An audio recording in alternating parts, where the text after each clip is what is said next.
One, two, three, vive l'Algérie. On y va, c'est parti. Et bonjour à toutes mes petites bombshells, j'espère que vous allez bien. Non, pas du tout. Pourquoi mes petites bombshells qu'on est sur YouTube? On refait. Et bonjour à tous, c'est Lucie Joseph et on se retrouve aujourd'hui pour une nouvelle FAQ motherfucker. Ça faisait très longtemps qu'on n'en avait pas fait. Je vais vous dire toutes les vérités aujourd'hui. Oui, oui, oui.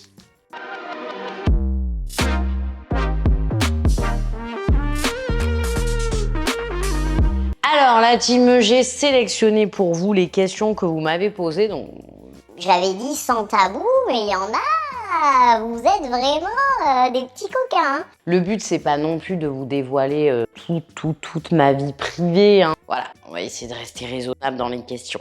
Alors, première question. Est-ce que tu portes tous les vêtements que tu reçois parce que tu en as beaucoup? Alors, je vous le dis direct comme ça d'entrée de jeu, cette FAQ, c'est 100% vérité. Je vais tout vous dire tel quel. Il n'y aura pas de blablabla, j'arrondis pas les angles. Effectivement, je mets, je vais dire 90% des vêtements que je porte. Par contre, je ne les mets pas longtemps. C'est-à-dire que tout ce qui va être les vêtements que je reçois par mois, les colliers, etc. Je ne vends rien, je n'ai pas de Vinted, cherchez pas, il n'y a pas. Je donne tout. Les premières qui reçoivent mes vêtements, du coup, ce sont mes amis, ma famille, etc.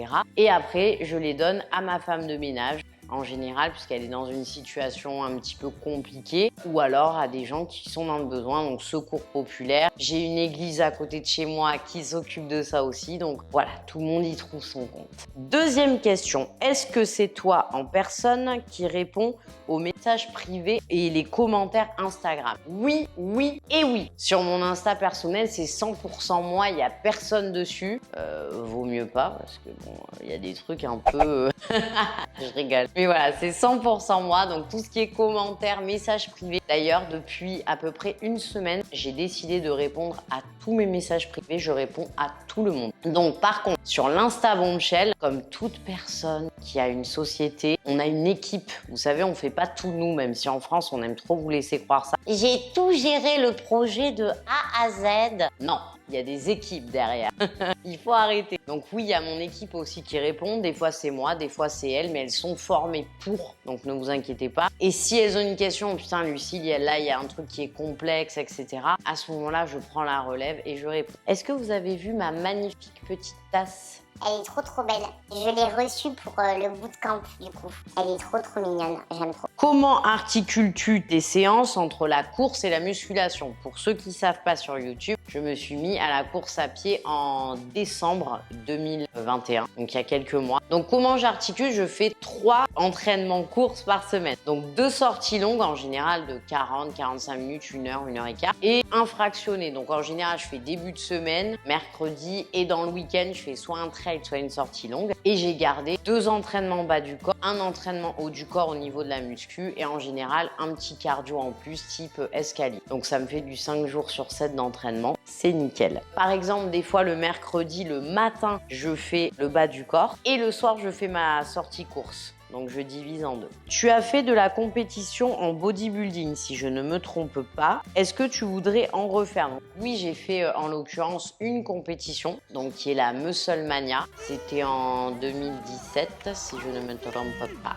I think so. Non, je ne compte pas en refaire, ça ne m'intéresse absolument pas. Par contre, des compétitions de course, oui. J'en ai déjà une, un 10 km, j'en ai un dans pas longtemps. Donc ça, à fond, il y en aura plein qui vont arriver. La course, je suis au taquet et je trouve ça, pour ma part, beaucoup plus enrichissant. Mais encore une fois, attention, c'est propre à moi. Ensuite, en couple avec 13 ans d'écart, est-ce dérangeant pour la suite?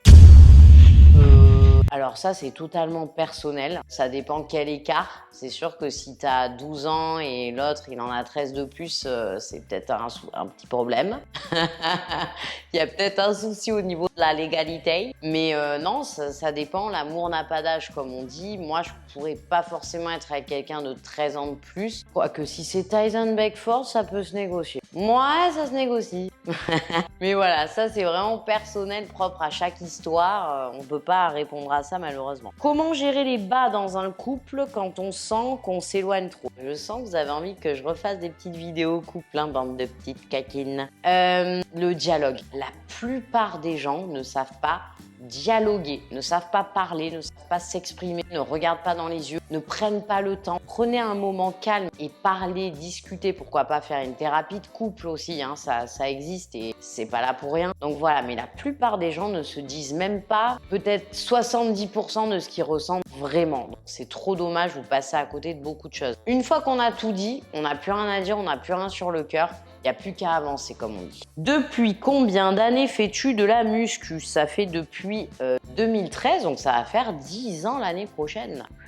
Eh ben, magnifique. Quel est le rêve ultime que vous aimeriez réaliser? Alors, si j'étais une meuf d'Instagram, un petit peu hypocrite, je répondrais, tu sais, vu que ma famille est en bonne santé, moi je suis en bonne santé, tout le monde est en bonne santé, c'est ça le rêve d'une vie, je ne demande que ça. Mais comme j'ai dit que c'était un truc 100% vérité, on va y aller à fond.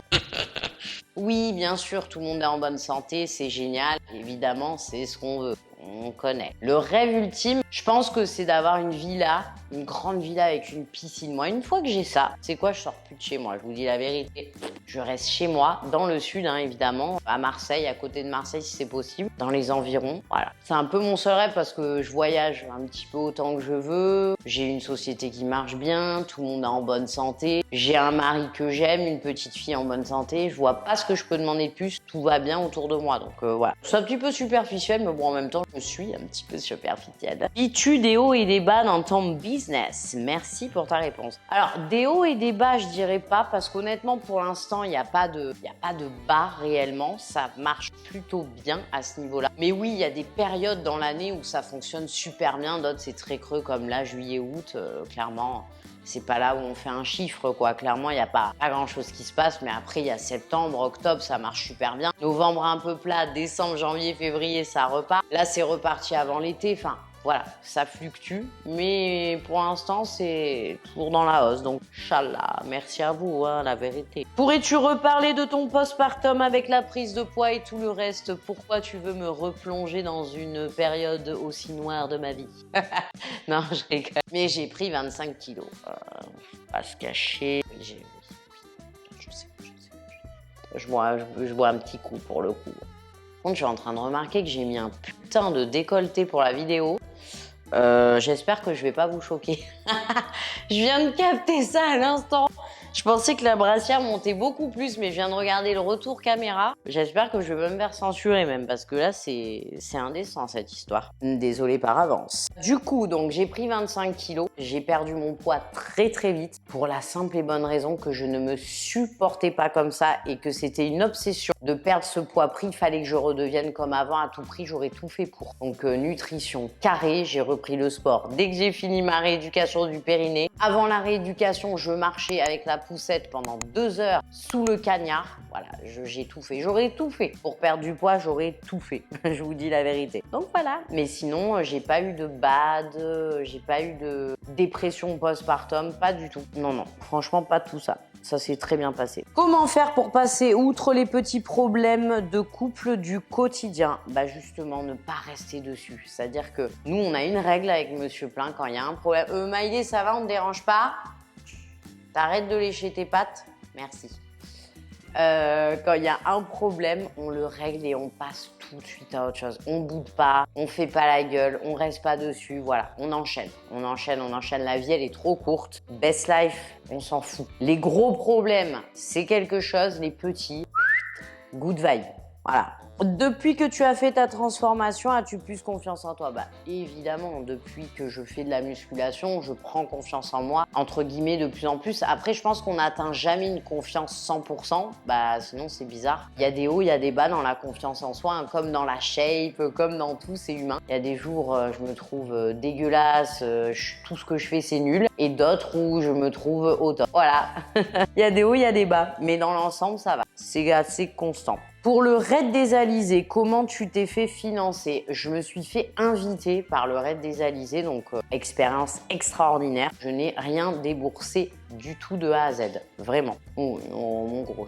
Que penses-tu des programmes de Sissi Mua? Bah, je ne les connais absolument pas, c'est-à-dire que j'en ai jamais acheté, je suis pas allée sur son application, donc je peux pas vous dire. Je sais que Sissi, elle fait des trucs, elle motive du monde. Ah, c'est tout ce que j'ai envie de dire. Elle met les gens au sport, au fitness, elle fait bouger les gens. Voilà. Donc c'est déjà super, j'ai envie de dire, il y en a plein qui ne le font pas. Donc voilà, après l'intégralité des choses, je pourrais pas juger. Faudrait que j'ai les programmes sous les yeux. Mais je veux dire, vu la notoriété, vu le nombre de personnes qui sont là, j'imagine que ça a été contrôlé par des coachs diplômés, qu'il y a des coachs diplômés qui travaillent avec elles. Donc je pense que ça doit être top, il n'y a pas de raison quoi. Comment fais-tu pour toujours désirer ton mari? Parce que moi, ce n'est plus du tout le cas. Oh punaise. Ah oui. Je m'y attendais pas, celle-là. Bah, je sais pas, désirer son mari, c'est la base. Après, je pense que si tu le désires plus, ça doit pas être physique. C'est qu'il se passe tellement d'embrouilles entre vous. Il y a tellement de moments de bad que du coup, bah, il y a plus de désir, en fait. Souvent, on pense que ça vient du physique, le fait de désirer quelqu'un. Mais en fait, non, c'est que, tu sais, si tu t'embrouilles toute la journée avec quelqu'un, bah, je vois pas comment le soir, tu vas pouvoir avoir envie de coucher avec cette personne-là. C'est pas possible. Il faut régler les histoires, bien s'entendre, et après, le désir, il va remonter tout seul. Et le désir, c'est comme n'importe quoi, c'est une mécanique. C'est-à-dire que plus tu fais, plus t'as envie. Voilà, retenez bien ça. Plus tu laisses de côté, moins t'as envie. As-tu des élèves avec qui le feeling n'est pas du tout passé?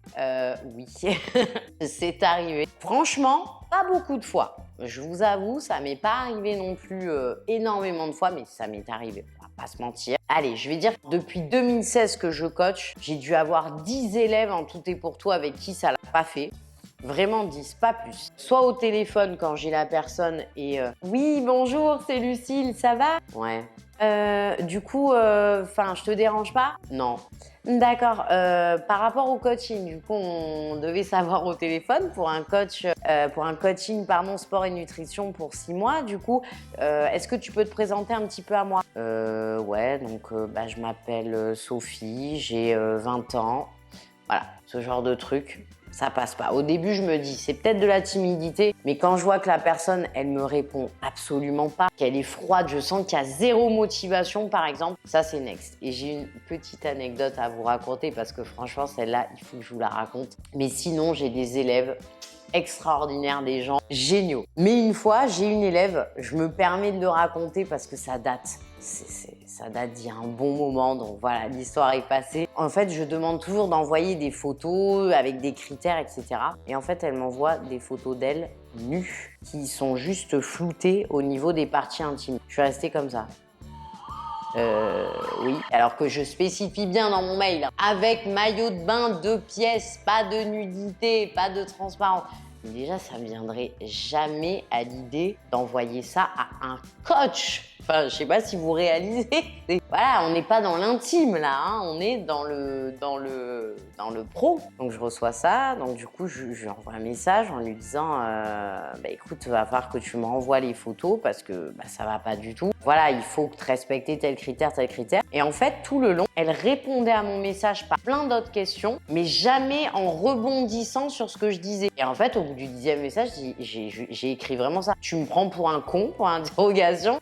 Non, parce que, un dialogue, c'est je parle, tu vas me répondre par rapport à ça, tu peux me poser d'autres questions, je réponds à tes questions, voilà. Et en fait, elle me répondait complètement à côté de la plaque, elle m'envoyait juste des questions. Elle me disait oui, mais j'attends d'un coaching qu'on réponde à mes questions. Je n'ai absolument pas ce à quoi j'attends.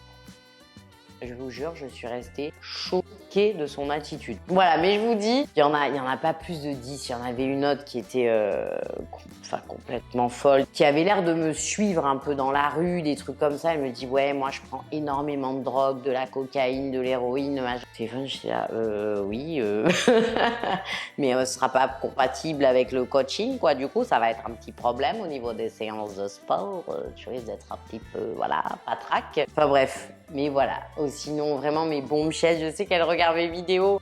Je vous kiffe, je vous aime. Bisous. Donc voilà, hop, un petit coup. Et on est relancé, dit. As-tu été déçu d'autres influx avec qui tu t'entendais? Est-ce qu'il y en a beaucoup? Non, il n'y en a pas beaucoup. J'ai eu, je vais dire, 2 déceptions. Mais après, je pense que comme dans tous les milieux, on a des déceptions. Dont une très très grosse quand même. Mais bon, voilà, c'est comme dans l'amitié, hein. Je veux dire, des fois, il y a des déceptions. Il y en a peut-être qui ont été déçus de moi, je sais pas. En tout cas, je sais que quand je fais quelque chose de mal, je suis quelqu'un qui se remet en question. Donc, je suis pas du tout parfaite, loin de là. Mais par contre, je déteste faire de la peine aux gens. Ça, c'est un truc que je supporte pas, c'est blesser quelqu'un. Et je m'excuse. Voilà, si j'ai tort, je m'excuse. Et voir quelqu'un, par exemple, pleurer pour ma faute, c'est... Waouh, je déteste, je peux pas. Donc voilà. Que penses-tu? Vous voulez vraiment que j'ai des problèmes, vous, en fait, hein? Vous voulez que toutes les communautés me tombent dessus? C'est ça? Oh! Que penses-tu des femmes obèses qui prônent le body positive et qui cartonnent sur Insta? On a dit 100% vérité, donc je suis 100% vérité. Je n'ai absolument rien contre le body positive, hein, parce que j'ai souvent eu des messages comme quoi j'étais contre. Pas du tout. Je ne suis contre personne. D'ailleurs, l'obésité est une maladie, tout comme l'anorexie, tout comme les troubles du comportement alimentaire, ça fait partie de ces maladies, des troubles du comportement alimentaire. Donc, on ne peut pas être contre une maladie. Hein, je ne vais pas dire « je suis contre un sidaïque ». Non, ce serait horrible de dire une chose comme ça. Je suis contre le fait que l'on normalise une maladie pour laquelle on doit se battre. Donc je ne suis pas contre que des femmes rondes ou obèses se mettent en photo sur Instagram. Ce sont des êtres humains. Elles ont le droit d'être en maillot de bain. Elles ont le droit de se montrer. Elles ont le droit de faire tout ce qu'elles veulent. Je suis contre un discours qui dirait qu'il faut accepter le fait d'être en mauvaise santé. Voilà, c'est tout. Mais sinon, je ne suis pas contre et bien au contraire, j'aime tout le monde. Moi, je me bats contre des maladies. Je me bats pas contre les gens. Je me bats contre les maladies. Et une personne obèse, quand j'entends qu'elle est feignante, qu'elle est ci, qu'elle est ça, non, c'est faux et c'est faux. C'est une maladie qui souvent est caractérisée par une dépression. Donc la dépression qui peut pousser par exemple à rester dans son coin, à s'isoler, à être sur son canapé, à avoir envie de rien. Et d'ailleurs, on peut être dépressif sans être obèse, bien entendu. Mais c'est une des caractéristiques. Donc c'est pas une personne feignante qui devient obèse, c'est cette maladie qui pousse ça. Donc arrêtons d'être contre les personnes, mais soyons contre la maladie, essayons de nous battre contre. Parce que l'obésité est en train de monter en flèche. Il faut savoir que le pourcentage explose d'année en année. Et d'ailleurs, il y avait une photo d'une plage dans les années 70 où vous voyez les morphologies des gens qui étaient plutôt minces, plutôt affûtés. Et aujourd'hui, 2021, enfin 2022, mais c'était une photo de 2021, où on voit des gens qui ont une corpulence beaucoup plus forte, beaucoup plus de cellulite, etc. Mais on ne remet pas en cause les gens, on ne dit pas que c'est eux qui ont changé leurs habitudes, c'est les habitudes alimentaires qui ont changé, c'est les industriels qui essaient de nous faire manger de la merde, c'est plein de choses. Donc arrêtons d'être contre l'humain, on doit se serrer les coudes, on doit s'entraider, on doit dialoguer si on n'est pas d'accord, mais c'est pas ça qu'il faut blâmer. On se trompe de combat, je vous le dis. Bonjour, j'ai eu une interruption naturelle de grossesse, donc une fausse couche. C'est encore tabou, tu n'en as pas parlé, pourquoi? Alors, donc déjà, je suis vraiment désolée pour toi et pour toutes les femmes qui ont fait des fausses couches ou qui ont perdu leur bébé. Je suis de tout cœur avec vous. D'ailleurs, c'est des vidéos que je peux absolument pas regarder parce que pour moi, ça m'est insupportable. D'ailleurs, là, voilà. C'est un truc que je supporte pas. Ça me fait vraiment mal au cœur. Donc vraiment, je suis désolée et je suis de tout cœur avec vous. En revanche, c'est absolument pas tabou. Vous avez des milliers de vidéos sur YouTube qui traitent de ce sujet à la télévision, etc. Sachez une chose, les amis. C'est pas parce qu'un influenceur ne parle pas de quelque chose, même qu'il l'a touché, que c'est un sujet tabou. Ça s'appelle l'intimité. C'est pas parce qu'on veut préserver son intimité qu'on vous ment, en fait. C'est pas du mensonge. C'est simplement qu'il y a des sujets qu'on n'a tout simplement pas envie de développer pour X et Y raisons. Tout simplement. Voilà. Alors, je vais vous lire des questions auxquelles je ne répondrai évidemment pas. Mais vraiment, il fallait que je vous les lise parce que c'est trop drôle. Question tabou. As-tu déjà été tenté par du sexe à plusieurs? Est-ce que tu te masturbes? À quelle fréquence couches-tu avec ton mari? Et as-tu des conseils quand on a la flemme de coucher avec son partenaire? Vous êtes vraiment des petites coquilles là, vous avez vraiment envie de tout savoir. Hein. Vous avez envie d'être dans mon album Amis proches sur Instagram? Dites-le moi en commentaire si vous voulez. Je vous ajoute. Allez. Comment fais-tu pour progresser si vite en course? Entraînement, c'est 3 par semaine depuis le mois de décembre. J'ai pas fait une coupure, il y en a pas un que j'ai loupé. Voilà, tout simplement. La rigueur, l'assiduité, la régularité, il n'y a que ça. Ton mari avait... Ça, c'était important pour moi d'y répondre. Ton mari avait fait un mime. Est-ce que cela te dérangeait? Est-ce que toi, tu penses en faire un, vu que tu fais des photos en lingerie sur Instagram? Est-ce que ta communauté était choquée? Alors, on va conclure aujourd'hui avec ce chapitre-là, comme ça je le dis là, et au moins ce sera dit, ce sera fait, on peut tourner la page et passer à autre chose. Monsieur Plein a effectivement eu un mime pendant 6 jours précisément. Voilà, en fait c'est tout simple. Monsieur Plein, il avait un projet qu'il voulait développer, quelque chose qu'il voulait créer, qui va se faire d'ailleurs dans les années à venir. Et il s'est dit, faut que je gagne encore plus d'argent, comme ça je vais pouvoir ouvrir mon projet plus rapidement que prévu. Et il s'est dit, pourquoi pas ouvrir un mime? Alors moi au début je me suis dit bon, pourquoi pas, après c'est toi, voilà, tant que tu fais rien qui te dérange, tant que tu fais les choses avec intégrité et tant que tu es en accord avec ça, pourquoi pas, moi je suis pas contre. Et en fait il faisait voilà des vidéos où il faisait des massages, voilà des choses comme ça. Alors il y avait rien de pornographique parce que j'ai vu des trucs comme ça, pas du tout, c'était sensuel, voilà tout simplement. Mais on s'est rendu compte au bout de quelques jours que c'était pas notre image, que c'était pas ce qu'on voulait, que ça reflétait pas voilà notre idéologie, nos valeurs, tout simplement. Et du coup, on s'est dit non, stop, c'est pas bon du tout. Moi, j'étais pas en raccord avec ça, c'était pas... Voilà, par rapport à notre image, par rapport à certaines choses, il faut qu'il y ait des choses qui restent de l'ordre de l'intime. Tout n'est pas à dire, tout n'est pas à développer, il faut se préserver parce que tout ce que vous sortez sur Internet, un jour, on peut s'en servir contre vous. Donc, ce que vous faites, faites-le avec le cœur. Même si vous faites du porno, moi, ça me choque pas et il n'y a aucun souci. Je suis choquée de rien. Simplement, faites-le avec le cœur et avec passion. C'est la seule chose que je vous dis. Désolée, mon décolleté me perturbe dans le retour. Physiquement, quelle zone te demande le plus d'efforts ou d'attention que les autres? Le ventre. Dès que je mange un Kinder, je prends du bide, mais c'est un truc de fou. Alors, c'était déjà le cas avant, mais alors depuis que je suis tombée enceinte, c'est 1000 fois pire. Le ventre, franchement, c'est l'horreur. C'est l'horreur. Je ne serais pas dans le monde du fitness. Je pense que je me serais fait retendre ou je ne sais pas ce que j'aurais fait. Mais vraiment, dès que je fais le moins de petits trucs, je prends du ventre, j'ai de l'excédent de peau, voilà, c'est ma bête noire. Mais ça me complexe pas, dans le sens où je sais que quand je fais beaucoup d'efforts, quand je suis à fond, ça paye et ça perdure. Mais ça me demande une rigueur sans égard, vous n'avez pas idée. Donc je passe mon temps à regarder les autres bouffer pendant que moi, j'ai mon Tupperware. Mais ça me plaît comme ça. J'aime ma vie comme ça et j'aime pas être comme les autres, donc ça me va très bien. Comment retrouver un ventre plat après diastasis due à la grossesse? Alors, faudrait que je vois l'état de ta peau, de ton ventre, etc. pour te répondre. Mais par contre, il y a une méthode qui marche très très bien, c'est l'hypofitness.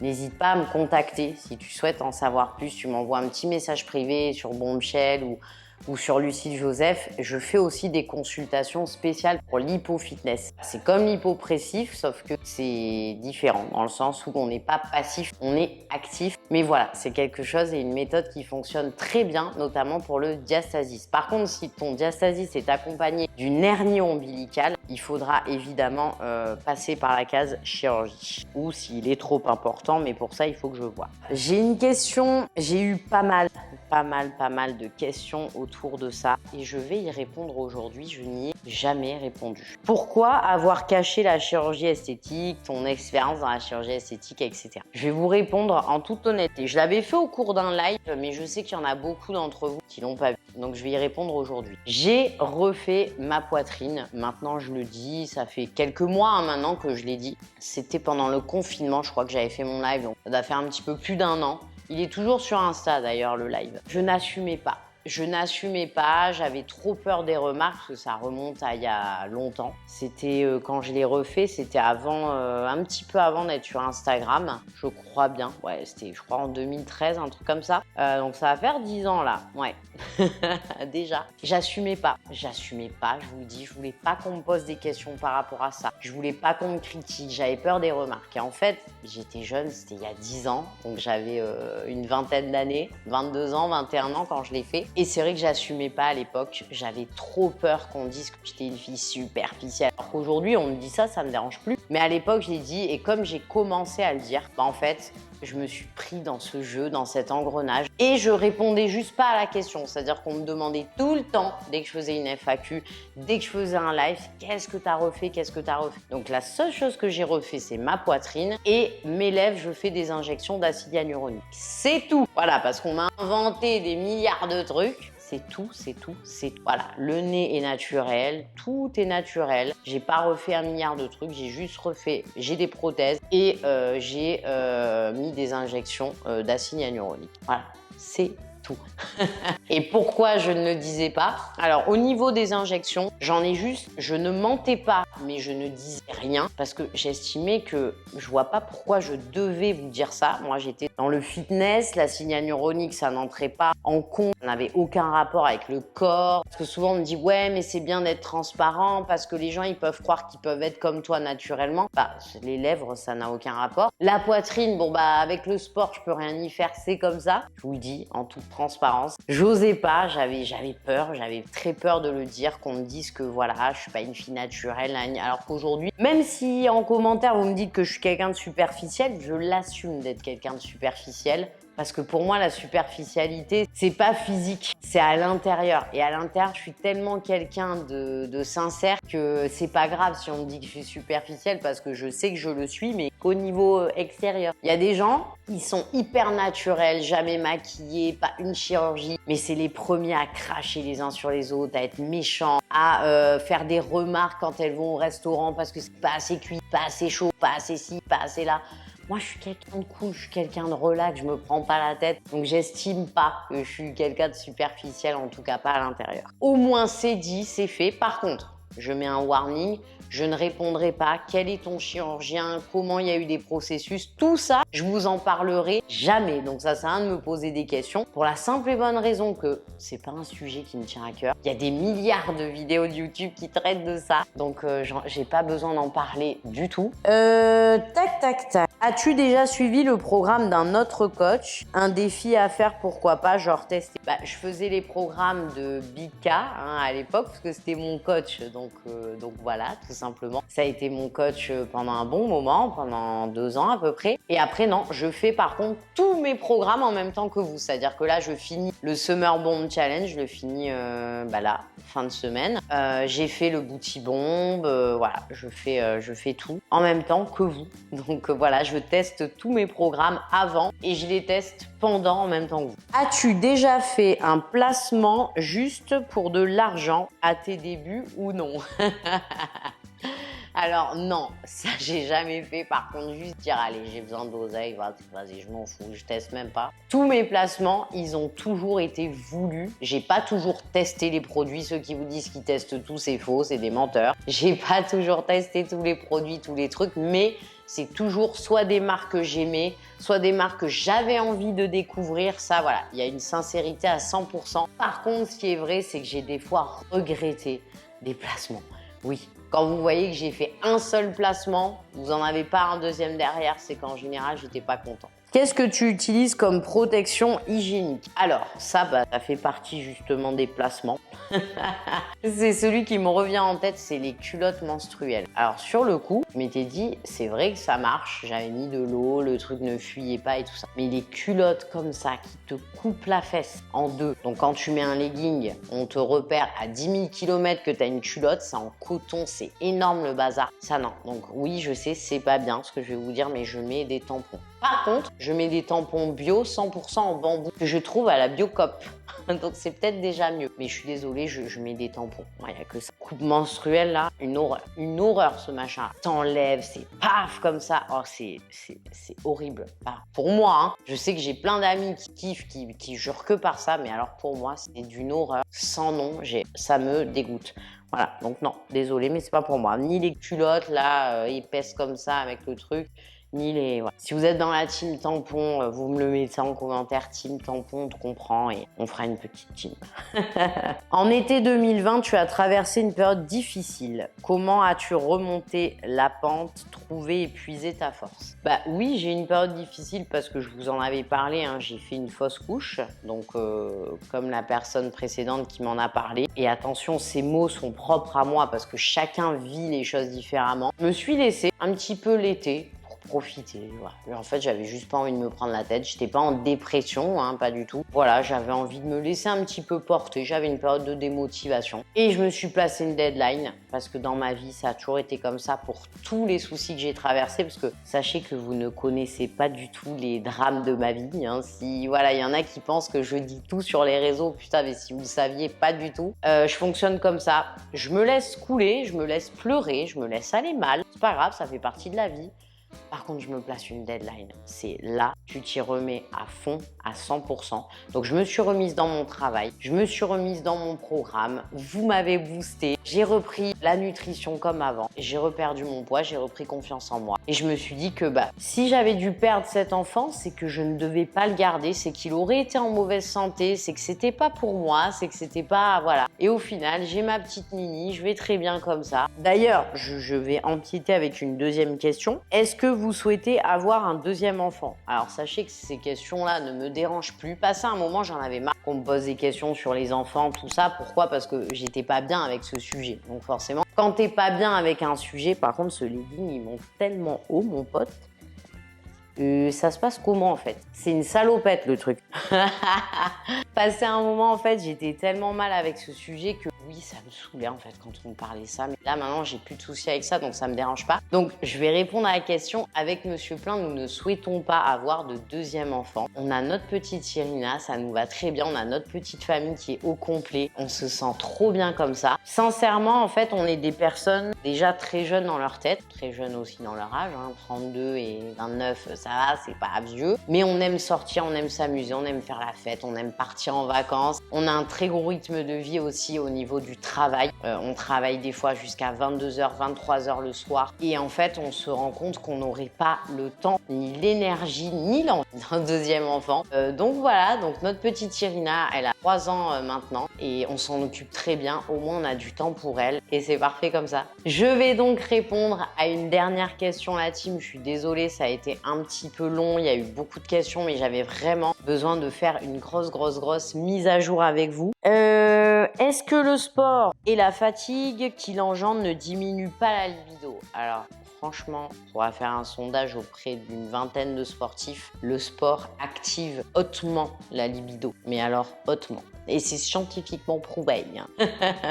Il y a de la fatigue. Effectivement, quand je rentre dans un entraînement course comme ça va être le cas ce soir, je vais être très fatiguée, mais c'est pas ça qui va m'empêcher d'être en forme pour un deuxième round.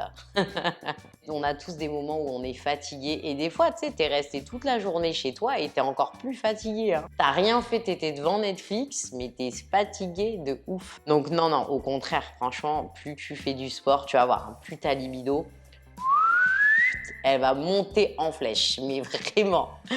Essayez, vous allez me dire. Après, dites-moi en commentaire si c'est pas le cas pour vous. Après, c'est difficile de juger parce qu'on a tous des libidos déjà de base différentes. Moi, quand je parle, ne serait-ce qu'avec mes amis ou avec des gens que je côtoie, je vois qu'on a tous des envies et des libidos différentes de base, déjà de base. Mais je te dis que même si tu as une libido basse à moyenne, avec le sport, ça va faire que monter. Bon bah voilà la team, la FAQ est maintenant terminée. Je suis désolée, c'était archi long. Maintenant, je vais vraiment me tenir à faire une vidéo par semaine. Je vous promets que ça va être ça tout le temps. Je vais vraiment m'y tenir parce que qu'est-ce que je kiffe YouTube. Mettez-moi vos petits commentaires. Si vous avez d'autres questions, n'hésitez pas à me les poser. Je réponds à tous mes commentaires YouTube. En tout cas, je vous fais de très gros bisous et je vous dis à une prochaine pour une prochaine vidéo. Bye bye!